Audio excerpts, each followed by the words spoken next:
शत्रु बाहर से नहीं आते हैं, शत्रुओं को पैदा करने वाले हम हैं। हम जितना जितना हम बाहर जाते हैं उतने उतने शत्रु तैयार होते चले जाते हैं, और जितने जितने हम अंदर पहुंचते जाते हैं उतने उतने शत्रु दूर होते चले जाते हैं। अंदर जितने तुम चले जाओगे उतने ही तुम्हारे मित्र तैयार होंगे, और बाहर जितने भी पहुंचोगे उतने शत्रुता होंगे। इस रहस्य को समझना भी क्या कहने वाला हो। आध्यात्मिक जीवन जीना है मुझे, तो इस बात को समझना बहुत जरूरी है। ध्यान रखना, मित्र और शत्रु कहां से पैदा हुए। अगर विभीषण शत्रु हुआ तो क्या शत्रु अपने आप पैदा हुआ है? रावण के अंदर ही शत्रु पैदा हो गया था। कहां पैदा हो गया था? रावण के अंदर में जो कुविचार आ गए थे, खोटी भावना आ गई थी, उस खोटी भावना ही शत्रु पैदा कर दिया। और राम के अंदर जो वात्सल्य था, प्रेम था, स्नेह था, उसने मित्र पैदा कर दिया। राम जहां जहां बढ़ते चले गए, कदम उनके सब मित्र होते चले गए, और रावण जहां जहां होता गया, जैसे जैसे खोटे विचारों से बढ़ता चला गया, बुरी भावना पनपती चले गए, उतने ही उसके मित्र उससे दूर होते चले गए, और शत्रु पैदा हो गए। हुआ ना? हनुमान भी कभी रावण के ही मित्र था। पवनंजय जो पिता थे वो रावण के ही मित्र थे। रावण जैसा आदेश करता था वैसा चलते थे। धीरे धीरे आप देखिए, सुग्रीव उनके पूर्वज सभी के सभी किसके मित्र थे? सब रावण के मित्र थे।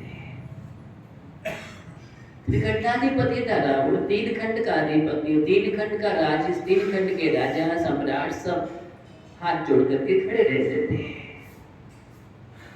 एक छत्रराज था, आदेश चलता था। रावण जब निकलता था कांपते थे लोग, थर थर कांपने लगते थे।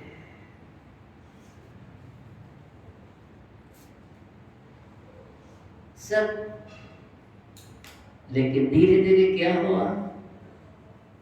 सब टूटते चले गए।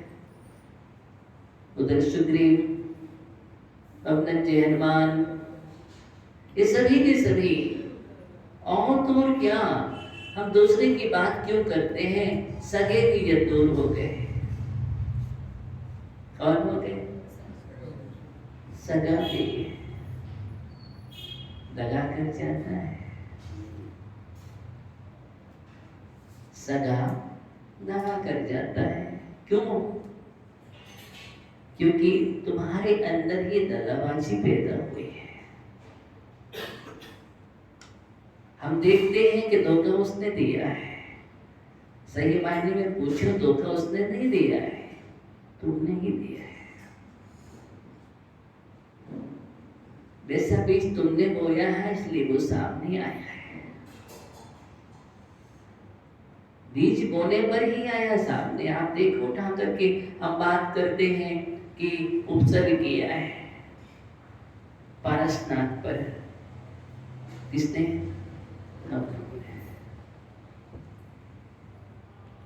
लेकिन हम 10 भाव के पहले की बात करते हैं, उसके पहले और कहीं ना कहीं जाएंगे तो कहीं ना कहीं तो बीच होगा।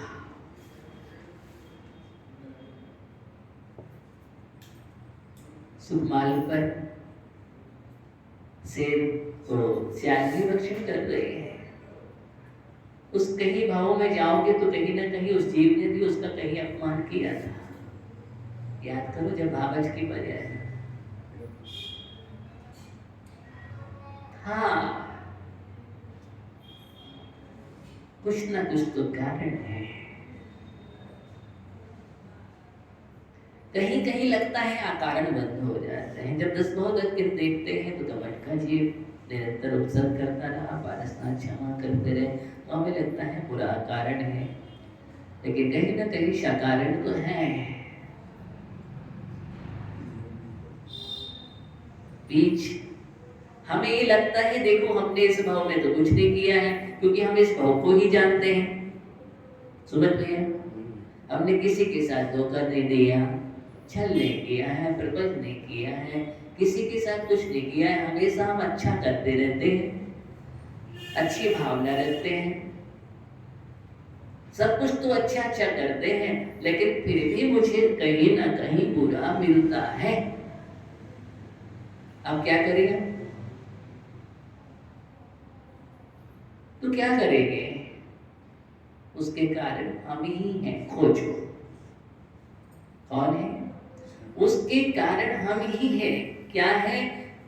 तो कहीं ना कहीं हमने ऐसा बीज बोया होगा, उठा करके देखना इतिहास में अपने पूर्वों को, तो कहीं ना कहीं तो हमने कुछ तो किया है, उसका परिणाम हमारे सामने आता है। हमने कहीं ना कहीं कुछ अंतराय डाला, विघ्न डाला पूर्व भाव में। आज हम अच्छा कर रहे हैं, अच्छा है, अच्छा फल मिलेगा, अच्छा बोल रहे हैं, बस ज्ञानी की यही तो पहचान है। इस सिद्धांत को समझता है तो पूर्व में किया तो उदय में आ रहा है, वर्तमान में हम अच्छा कर रहे हैं। अच्छे भावों को सजाना ही हमारा पुरुषार्थ है। क्या है? वर्तमान में अच्छी भावों का सृजन करना पुरुषार्थ है, और पूर्व कर्म का उदय आना भाग्य है कि नहीं? तो मुझे क्या करना चाहिए? भाग्य के भरोसे बैठना चाहिए क्या? पुरुषार्थ करना हमारे हाथ में है, और नए भाग का निर्माण करना भी हमारे हाथ में है, और पुराने भाग में से कुछ परिवर्तन करना भी हमारे हाथ में है कि नहीं? इसी कर्म सिद्धांत को समझना है। बोले पुराने में परिवर्तन हाँ होता है, बिल्कुल होता है। जब हम बतला रहे थे, पुण्य को पाप में भी संक्रमण किया जा सकता है, और पाप को पुण्य में भी संक्रमण किया जा सकता है। बहुत अंतर आता है, परिवर्तन हो जाता है जीवन में। अब देख ली, राजा सैनिक ने सप्तम नरक की आयु का वध कर दिया। समझाते हैं कौन सी आयु का? राजा सैनिक ने ऐसा परिणाम किया, ऐसा परिणाम किया, ध्यान रखना, एक एक क्षण के परिणाम को मापो जीवन में। एक क्षण का परिणाम क्या परिणाम दे जाए जीवन में कुछ पता नहीं। राजा सैनिक ने विद्या के वशीभूत होकर के, अंध होकर के विष्णु धर्मराज का अपमान कर दिया, और इतना तीव्र अपमान कर दिया, 500 शिकारी कुत्ते छोड़ दिए, तलवार उभार ली, इतना इतना क्यों? मिथ्या था। क्या था? मिथ्या था। बौद्ध मत की मान्यता भरी हुई थी। बौद्ध भिक्षु ने ऐसा भर दिया, ऐसा भर दिया, और उसका परिणाम एक दिगंत मुराज पर भी उपसर्ग करने के लिए तैयार हो गया, विधिशोध करने के लिए। क्योंकि रानी चेलना ने सत्य की परीक्षा की थी, वो कट्टर चेनक बसा था, इसलिए नहीं, हम विज्ञान को नहीं मानते हैं। और वहां पर जब और बच्चों की परीक्षा ली, वो फैल हो जाते हैं। समझ भी संक्षेप में बता रहा हूँ, सैनिक चरित्र पढ़ लेना। कौन सा चरित्र? सैनिक चरित्र पढ़ना चाहिए, सब आप लोग भी पढ़ा करो। छोटे छोटे पुराण से प्रारंभ करो। मैं तो ये चाहता हूँ कि आप लोग पढ़ें। जैसे आप लोग व्यावृत्ति करने आते ना, जो मैं बतला रहा हूँ आप सभी के लिए, वहाँ पर आप लोग ऐसा क्रम बना लें, 15 मिनट पहले हम पुराण पढ़ेंगे, सुनाइए क्रम से, सब लोग बैठ जाइए, पुराण पढ़िए, उसके बाद व्यावृत्ति करिए। उससे क्या होगा, एक एक पुराण भी होता जाएगा, जैन दर्शन का इतिहास भी मालूम चलता जाएगा, एक स्वाध्याय भी होगा और ज्ञान विकसित होगा, जानकारियां होंगी। ये तो कर सकते हैं, मैं समय निकाल के दे रहा हूँ आपको, इसमें कहीं भी दिक्कत नहीं है। आप लोग कहते समय नहीं है, तो मैं समय निकाल के दे रहा हूँ, अपने में से मैनेज कर दूंगा, लेकिन फिर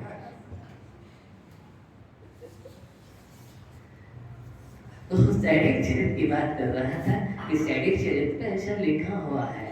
तो उस समय बदला रहने के लिए प्रतिशोध की भावना से राजा सैनिक ने कहा कि हम भी तुम्हारे गुरुओं को देखते हैं। इतना आवेश में आ गया, इतना आवेग आ गया, कभी कभी अनंतानुबंधी क्रोध इतना आवेश हो जाता है कि वो व्यक्ति भूल जाता है धर्म कौन है, धर्मात्मा क्या है, सब कुछ भूल जाता है। किसके उदय में? अनंतानुबंधी के उदय में। ये अनंतानुबंधी कसाई बहुत ज्यादा खतरनाक होती है। आपको धर्म से उठाने वाली कौन? धर्म से दूर करने वाली, धर्मात्माओं का अभिनय करने वाली, लंबी श्रृंखलाबद्ध करने वाली, अनंत संसार का बंध करने वाली, वो कौन सी कसाई है? अनंतानुबंधी कसाई। जब तक तुम इसमें रहोगे तब तक सम्मिलित भी होने वाला नहीं है। धर्म से दूर दूर दूर रहोगे, दूर। अनंतानुबंधी। वो कैसे मालूम चलता है अनंतानुबंधी है? जहां पर हम धार्मिक कार्यों में कसाई कर रहे हैं, गुरुओं का भी अपमान कर बैठते हैं, धर्म का तिरस्कार कर बैठते हैं, दीक्षांत बचपन में नाम देवता, यहाँ पर स्वाध्याय जिंदर जहाँ ये समझ लेना कौन सी कसाई है। हाँ, और स्वयं के परिणामों से पूछ लो। अगर कोई अनबन चल रही है, किसी से हो गई है और सालों साल बोलचाल नहीं है, अंदर के परिणाम नहीं सुधरे ज्ञानी, एकदम स्पष्ट अनंतानुबंधी है। 6 महीने से एक समय भी वासना काल चला गया तो अनंतानुबंधी कैसा है? कौन से? 6 महीने के अंदर कहीं ना कहीं समझ जाओ, क्षमा याचना कर लो, हो गया, शांत हो गया, माफी मांग लो। क्या करो?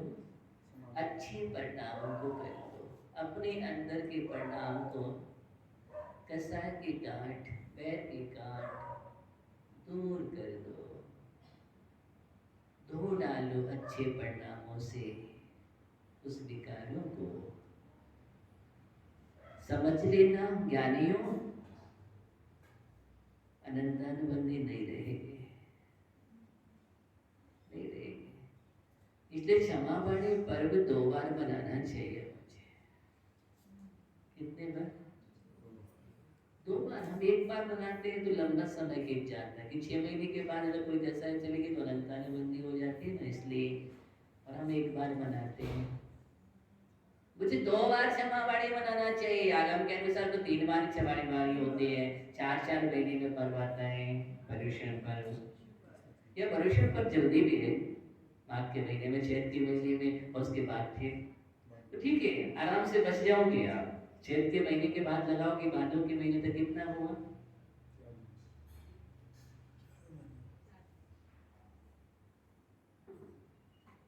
तो क्या हो गया, आप आराम से बच गए। और वहां से फिर भादों से लगाओगे माघ तक, तो सिस्टम है, बना हुआ है।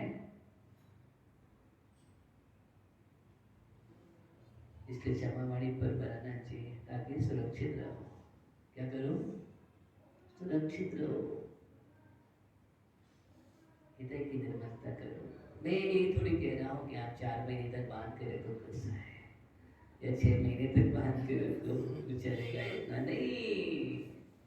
एक एक क्षण की कसाई भी खतरनाक हो जाती है। चिंगारी छोटी सी होती है, दावानल तैयार हो जाता है।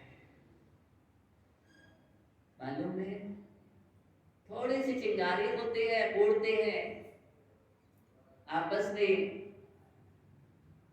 तो कहते हैं समुद्र में भी आग लग जाती है। और समुद्र की आग कितने जीवों को नष्ट कर देती है, जिसको हम बड़वा नल बोलते हैं। क्या बोलते हैं? बड़वा नल। जंगल में आग लगती है, दावा नल।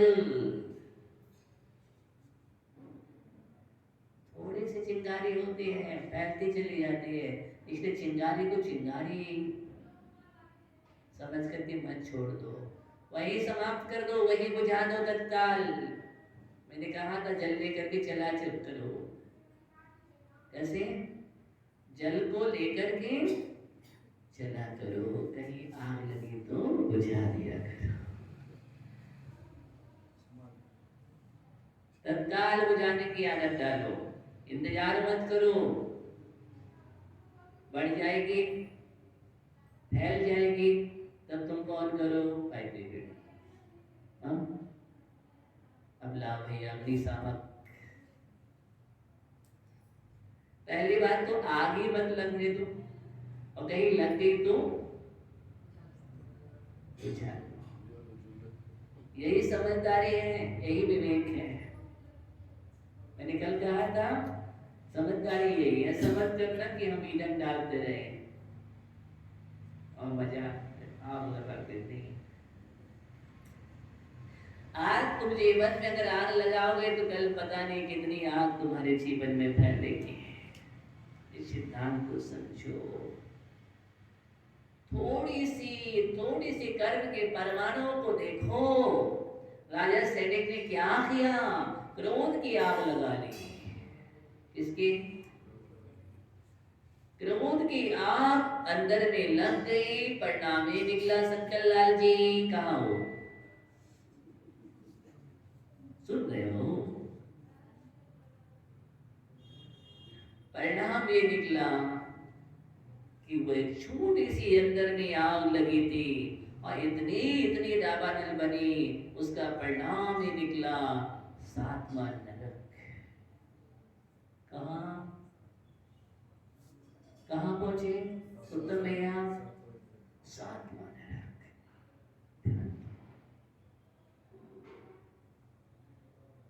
अब आप सोचो कितनी छोटी सी सातवां नरक, 33 सागर की आयु। कितनी? 33 सागर की आयु को बंद हो गया राजा सैनिक के लिए। विचार करो, इतना बड़ा आयु का बंद। लेकिन परिणामों की विचित्र दशा होती है। जैसे परिणामों का परिणमन हुआ, उस जीव ने पश्चाताप कर लिया। क्या कर लिया? पश्चाताप कर लिया और भक्ति जागृत हो गई, परिणमन हो गया। उसी समय उस जीव के लिए उपसम सम्यक दर्शन हो गया। मुंडाज के इतनी आस्थावंत हो गया और उस सब सम्यक के प्रभाव से उस जीव ने मालूम क्या किया? आयु में अपकर्षण कर लिया। संक्रमण तो नहीं होता है आयु कर्म में, सिद्धांत है, लेकिन अपकर्षण क्या हुआ? अपकर्षण का मतलब होता है घटाना। अब वो 33 सागर की आयु घट करके पहले नरक में, कहां पर? पहले नरक में 84,000 वर्ष की आयु को प्राप्त कर लिया। नरक तो जाना पड़ा। क्या हुआ? नरक तो जाना पड़ा। नरक से कोई नहीं बचा पाया। एक बात ध्यान रखना, इसलिए सावधान रहने की आवश्यकता है।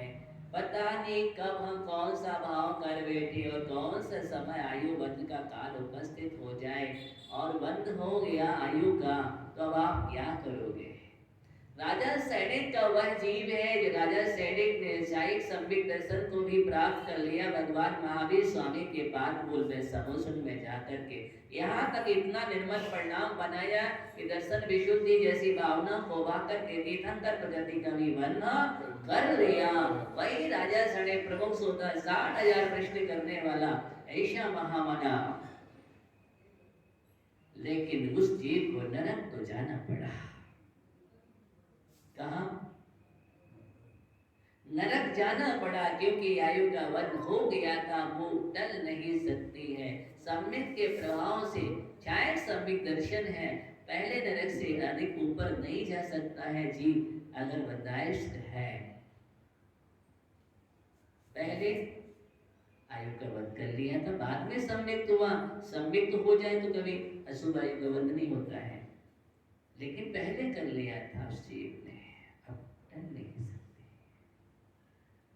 कहने का तात्पर्य ये है ज्ञानियों कि हम भावों को संभाल करके रखें। ये भाव ही संसार का वर्णन करते हैं और भाव ही संसार को क्षय करते हैं। इसलिए भावेण बंधो भावेण मोक्षो, भावेण बंधो भावेण मोक्षो। भाव ही बंध के कारण है और भाव ही मोक्ष के कारण बनते हैं। ये भाव ही भाव में व्यक्ति कहां से कहां पहुंच जाता है। पल पल में विचार, इसलिए कहते हैं हमेशा शुभ करो, प्रशस्त करो, अच्छा सोचो, अच्छा विचार करो। बैठे बैठे मकर चाल मत लगाओ, दिमाग को साफ करके रखो। जैसे घर में हम स्वच्छता रखते हैं, सफाई रखते हैं, कहीं जाल लग जाए तो क्या करते हो? तत्काल साफ कर देते हो। जाल लगना सूरज भैया अच्छा नहीं होता है, अशुभ माना जाता है जाल लगना, इसलिए जाल साफ कर देते हैं। कहीं गंदा हो जाए तो हम साफ कर देते हैं, दीवारें चमकना चाहिए। हाँ, हमारा जो मकान है, जहाँ लोग आएंगे बैठेंगे, वो स्थान कोई अचानक आ गया और गंदा रहा तो क्या होगा? मेरी इमेज का ख्याल है। वहां पर आज इमेज का ध्यान रखते हैं और अंदर में इतनी सारी गंदगी भरी है, इतना कचरा है, मस्तिष्क में इतना मकड़ जाल लगा है, वो तुम्हें ध्यान नहीं है। वहां भी सोचो मेरी इमेज क्या होगी, भगवान के सामने जाएंगे क्या? ओहो, भगवान आत्मा क्या सोचेगी? कौन सी आत्मा? ये भगवान आत्मा क्या विचार करेगी? वहां पर भी तो सोचना चाहिए। ये भगवान आत्मा रहती है इसमें, इस देह देहालय में तुम्हारा देही परमात्मा विराजमान है। उस परमात्मा को अच्छे स्थान पर रखना चाहिए। इसलिए तो मंदिर बनाया जाता है, भगवान जहाँ रहते हैं वो मंदिर है। भूमि पूज्य होता है नवदेवताओं में, जिन चैत्य चैत्यालय, जहाँ चैत्य है, जिन बिंब है, वो आलय भी पूज्य है। ऐसे जहाँ हमारे भगवान आत्मा रहती हो वो स्थान कितना पवित्र होना चाहिए, विचार करो। आज से शुरू कर दो क्या? सफाई अभियान। झाड़ू बजरों में नहीं, झाड़ू रोज लगाए।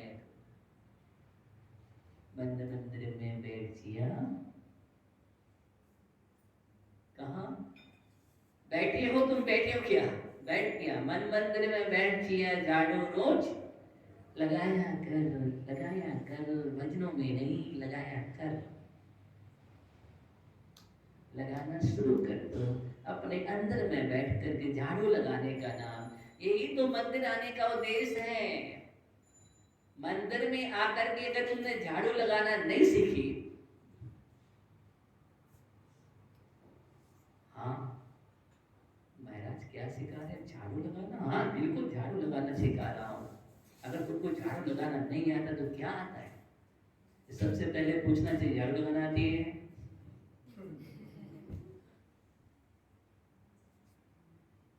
अगर झाड़ू लगाना आ रही है तो सब कुछ है, बहुत अच्छा है। व्यक्तित्व खिल जाएगा, निखर जाएगा, बन जाएगा जीवन एक मंदिर। क्या बनेगा? जीवन एक मंदिर बन जाएगा। जीवन को मंदिर बनाने के लिए झाड़ू लगाना बहुत जरूरी है। जीवन में ये झाड़ू लगाने की आदत डालो, संस्कार डालो। ये निंदा, ये गर्हा, आलोचना, प्रायश्चित, पश्चाताप, प्रतिक्रमण, ये सब झाड़ू लगाना है। क्या है? यही तो झाड़ू लगाना है। अगर ये झाड़ू लगाने के संस्कार तुम्हारे जीवन में रहेंगे, देखो तुम्हारे अंदर कोई जाल नहीं लग पाएगा। एकदम दिमाग स्वच्छ रहेगा, हृदय पवित्र रहेगा, मंदिर मंदिर बन जाएगा तुम्हारा। और फिर उस मंदिर में बैठ करके ध्यान करना, आनंद ही आनंद, आह्लाद परम ना परमानंद। अभी हम मस्जिद टेंशन हो गया, चिंताग्रस्त हो गया, मानसिकता तनाव, दुखी हो गया, शोक में चला गया। ये सब क्या है? मकर जाल। जैसे मकड़ी जाल लगाती है, वैसे तुम्हारे दिमाग की मकड़ी ही तुम्हारे दिमाग में जाल लगाती है। यानी छोटू भैया क्या करना है? आज से झाड़ू शुरू करना है। तो घर में मत लगाना, घर में झाड़ू शुरू कर दो। तो ये अच्छे महाराज ने सिखा दिया। नहीं नहीं नहीं, नहीं। मंदिर में, किसमें? मन के मंदिर में अपने अंदर झाड़ू लगाना है। ये सिखा रहा हूं मैं, सिखाऊंगा, बहुत कुछ सिखाऊंगा। झाड़ू लगाना है और भी कार्य करना है, एकदम सब कुछ सिखा दूंगा।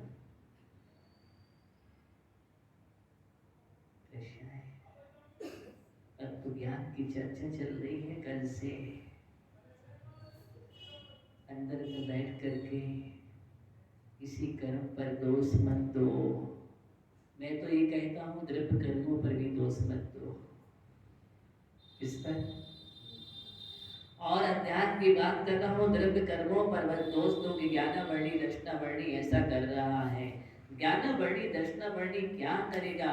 किया तो तुमने है, तभी वो ज्ञानावर्णी है। कार्य वर्णाएं कर्म रूप में परिणत हुई है, तो परिणाम तुमने किया है। सबसे ज्यादा पुरुषार्थ मुझे द्रव्य कर्मों पर नहीं करना है, भाव कर्मों पर करना है। किस पर करना है ज्ञानियों? भाव कर्मों पर पुरुषार्थ करो। और भाव कर्म क्या है? क्या है भाव कर्म? नवीन भैया क्या है भाव? अजय ज्ञानी और अनिल भैया क्या है भाव कर्म? बोल ज्ञानी प्रकाश कागज दिए बोल।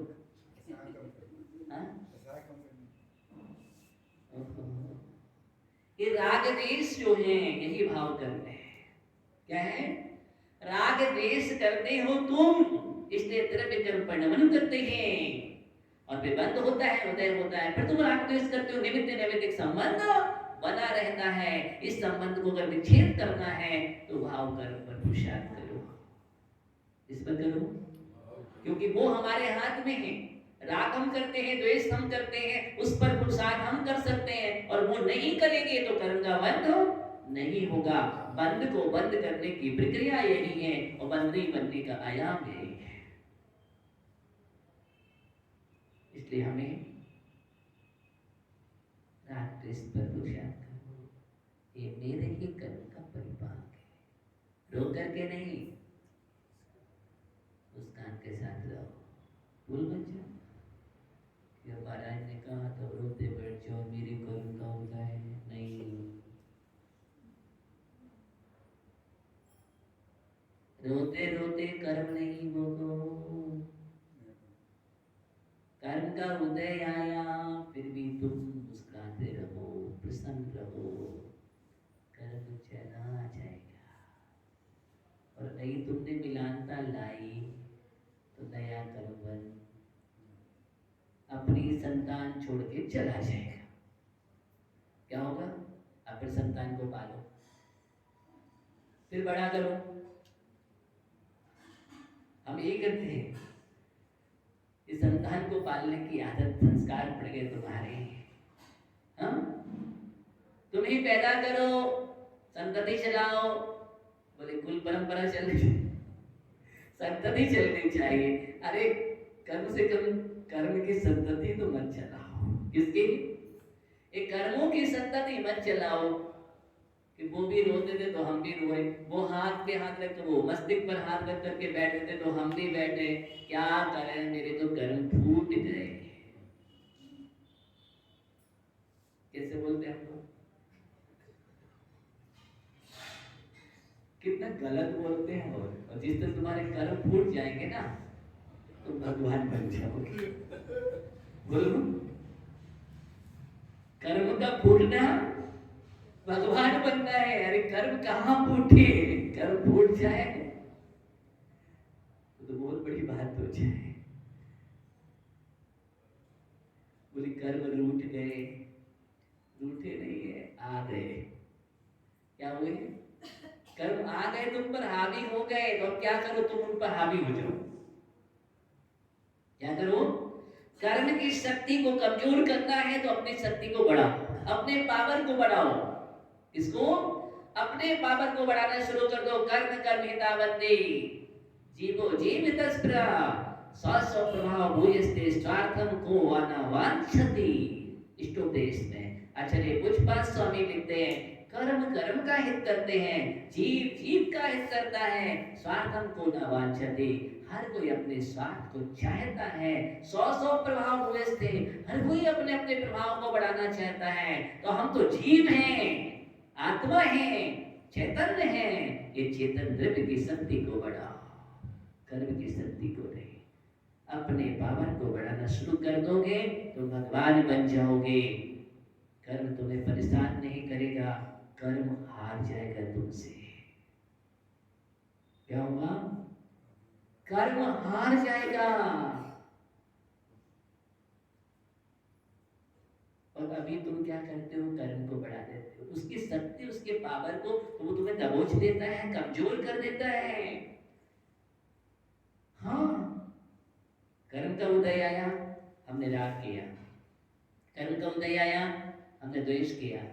कर्म का उदय आया, हम क्रोध करने लगे, मान करने लगे, मायाचारी लोग सब कुछ करने लगे, ईर्षा विकारी परिणाम करने लगे, रोने लगे, शोक करने लगे, चिंताग्रस्त हो गए।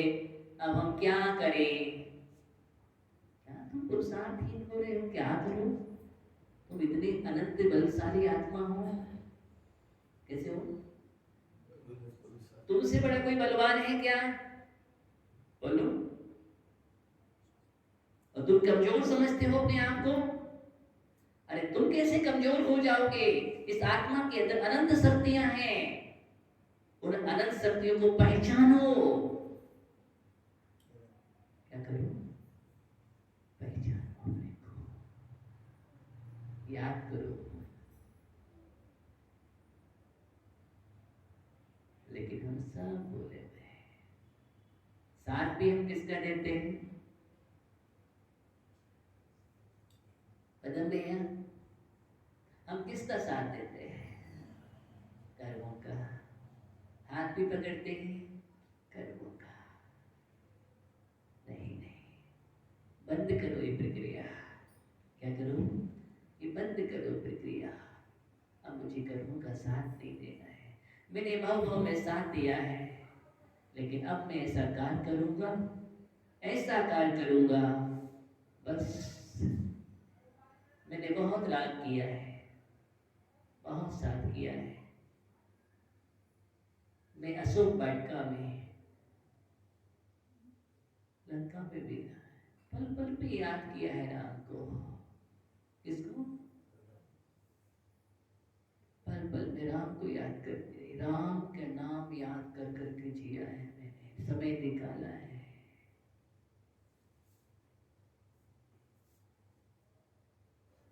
और पहुंचे राज में, लंका से वापस अयोध्या में पहुंचने के बाद फिर जंगल में क्या हुआ? फिर से जंगल में क्या हो रहा भाई? कर्म की विचित्रता तो देखो तुम्हारे साथ क्या है। इस काल में तो ऐसा कुछ दिखाई नहीं दे रहा है वहां तो, लेकिन धैर्य देखो, आस्था देखो। अब तो निकालने की बात आएगी, पहले तुम निकाल दोगे। पेपर तैयार हो जाएगा, साइन करो, समझ गए? हाँ, लेकिन धन्य है, इतना समय वहां निकाला राम का स्मरण करते करते, यहां से भी निकाल दिया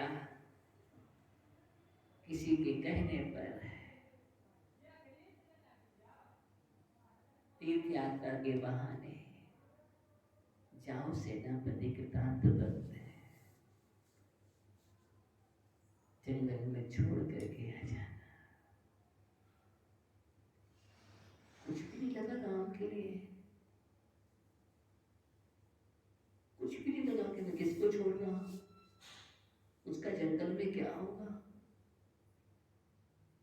ओहो, घर के बाहर से पीड़ित होते।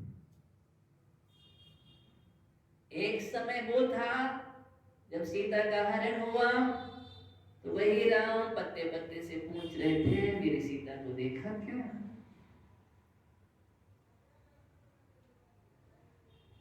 विवल हो गए थे, हर किसी से पूछ रहे थे, भूल गए थे कि मैं बलभद्र हूं, सब कुछ भूल गए।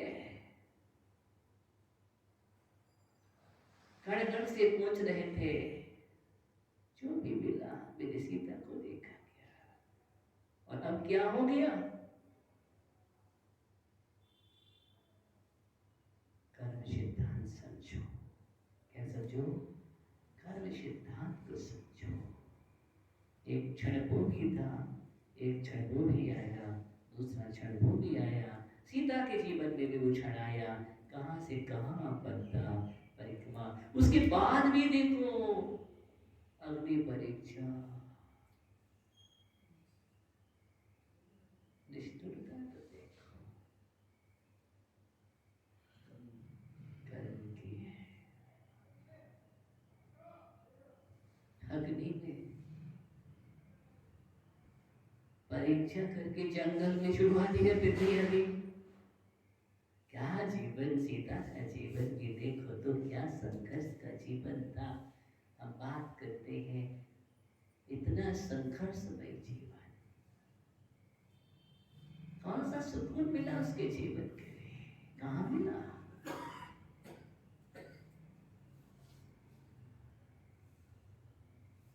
विचार करो, सिर्फ विचार करो। मैं कर्म सिद्धांत की बात कर रहा हूँ। उधर मैंने अंजना को खड़े कर दिया आपको, इधर सीता को भी कर दिया। मैं सिर्फ कर्म सिद्धांत बतला रहा हूँ आपको। उधर अंजना जी का जीवन देखो, वो भी चिंतन कर रहे, विचार कर रहे, क्या करना है, कर्मणाम विचित गति। और इधर सीता की कर्मणाम विचित गति। समय आपका हो गया, अब तो सावधान हो जाओ। समय हो गया, प्रकाश चंद जी मत सोचो ज्यादा। 5 समय नहीं, एक समय सब कुछ है बाकी तुम्हारे पास। स्वाध्याय का मतलब है पुरुषार्थ से करना। स्वाध्याय का मतलब ये नहीं कि तू 5 समवायों पर बैठ जाओ, उसमें पढ़ा हमने 5 समवाय होना चाहिए। अब वो 5 समवाय के ऊपर से नहीं टपकेंगे, कोई गॉड गिफ्ट नहीं मिलेगा, कोई देख करके नहीं जाएगा सुनील भैया आए लो प्रकाश चंद जी 5 समवाय संभालो दीक्षा ले लो, नहीं ऐसा नहीं होगा। ज्ञानी तुम्हारे पास है, एक तुम्हारा पुरुषार्थ सब कुछ उड़ा देगा। एक पुरुषार्थ जीवन में करो, सब समय तुम्हारे पास आ जाएंगे। क्या बात कर रहे, पुरुषार्थ में वो ताकत होती है। जैसे मुस्कान में एक ताकत होती है, सबको जोड़ देती है। सुनो भैया मुस्कुराओ ना, ऐसे अच्छे लगते हो, मुझे बहुत अच्छे लगते हो जब सब मुस्कुराते हैं। और चेहरा बना के बैठ जाए तो अच्छे है, हम भी बैठ जाए तो आपको अच्छे नहीं लगे, मुझे लगे। अरे महाराज उदास बैठते, क्या बात हो गई। कितने सारे प्रश्न तुम खड़े कर लोगे मस्तिष्क में, क्या बात होगी मुझे मालूम है। और अगर मुस्कुराते हुए ना राजकुमार, मुस्कुराते हुए कोई प्रश्न खड़ा नहीं किया, बिल्कुल नहीं करेगा, प्रसन्न रहता है। क्योंकि प्रसन्न से प्रशांत होना है मुझे। प्रशांत रूपाय दिगंबराय, पढ़ते हो ना, प्रशांत रूपाय दिगंबराय, देवादि देवाय नमो शिवाय। बस वहां तक हमें पहुंचने की आवश्यकता है, तो हम पहुंचे। अपने इस कर्म सिद्धांत को समझ करके अपने को देखे। और आज मुझे क्या करना है, क्या बतलाया हमने छोटे भैया? हाँ, याद आ गई, इसको भूल मत जाना, सभी लोग याद रखना। आज मुझे झाड़ू लगाने का काम शुरू करना है। आज से हम क्रम प्रारंभ करेंगे, झाड़ू लेके शुरू कर देंगे। और झाड़ते झाड़ते तब तक झाड़ते जाना जब तक पूरा न झड़ जाए, हमारा अंदर का कोना कोना में भी कचरा ना रहे, एकदम साफ हो जाए और जीवन एक मंदिर बन जाए। ओम नमः शिवाय।